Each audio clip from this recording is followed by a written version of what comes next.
আলাইকুম সবাইকে। আশা করি সবাই ভালো আছেন। আজকে আমি অনেক দিন পর একটা ব্লগ নিয়ে এসেছি। আল্লাহর অশেষ রহমতে আমাদের পরিবারে একজন নতুন মেহমান আসেন, আর সে হলো আমাদের 3 বোনের আদরের একমাত্র ভাইয়ের একমাত্র ছেলে। এইখানে বাবুর মামা বোর্ডে লেখাগুলো দেখতেছে আর পড়তেছে, যাতে সে ফিউচারের জন্য আগে থেকে প্রিপারেশন নিতে পারে। দেন ভাবিকে উটিতে ঢুকানোর পর আমরা সব ছোটরা মিলে হাঁটতে বের হই।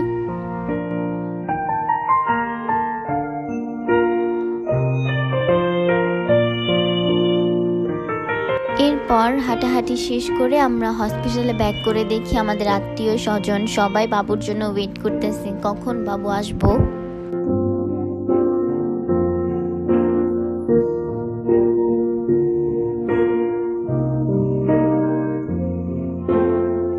এরপর বাবুকে ওটি থেকে বের করে আরেকটা রুমে নিয়ে যায় ক্লিন করার জন্য।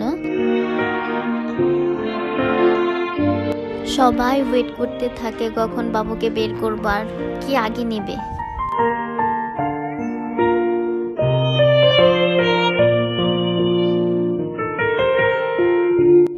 অ্যান্ড অনেক অনেক অনেক অপেক্ষার পর অ্যাট লাস্ট বাবুকে বের করে। আর বাবুকে দেখার সাথে সাথে বাবুর দাদি মানে আমার আম্মু কান্না করে দেয়।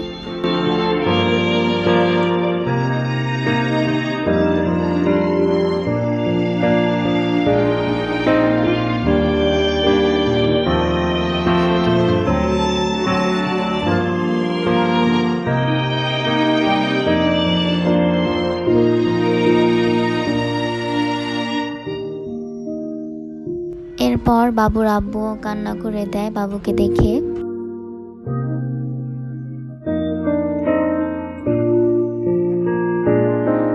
এরপর আমরা একটা ব্যাড নিউজ পাই যে বাবুর ঠান্ডার প্রবলেম অনেক, যার কারণে তাকে এনআইসিইউতে রাখতে হইব।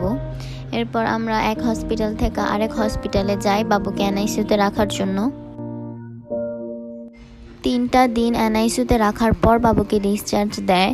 তারপর আমার বড় ভাইয়া, বড় ভাবি, খালতো বোন সবাই আসে বাবুকে কোলে নেওয়ার জন্য, দেখার জন্য। কারণ বাবু হওয়ার পর আমরা কেউ কোলে নিতে পারি না, বাবু হওয়ার সাথে সাথে ওকে এনআইসিইউতে রাখতে হয়।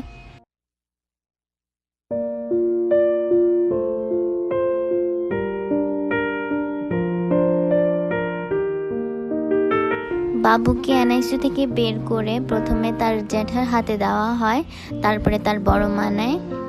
এই ছোট মোমেন্টটা আমাদের কাছে অনেক সুন্দর আর অনেক বড় ছিল।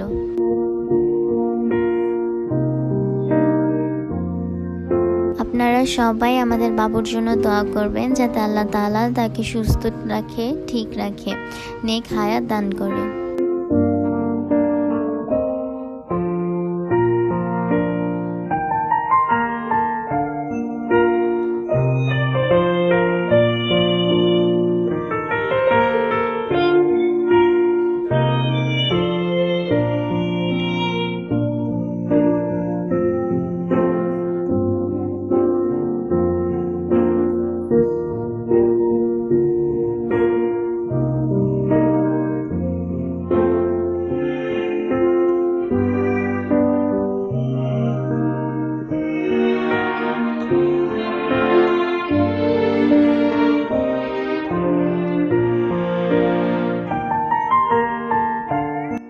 এরপর বাবুকে বাবুর নানুর বাড়িতে নিয়ে যায়।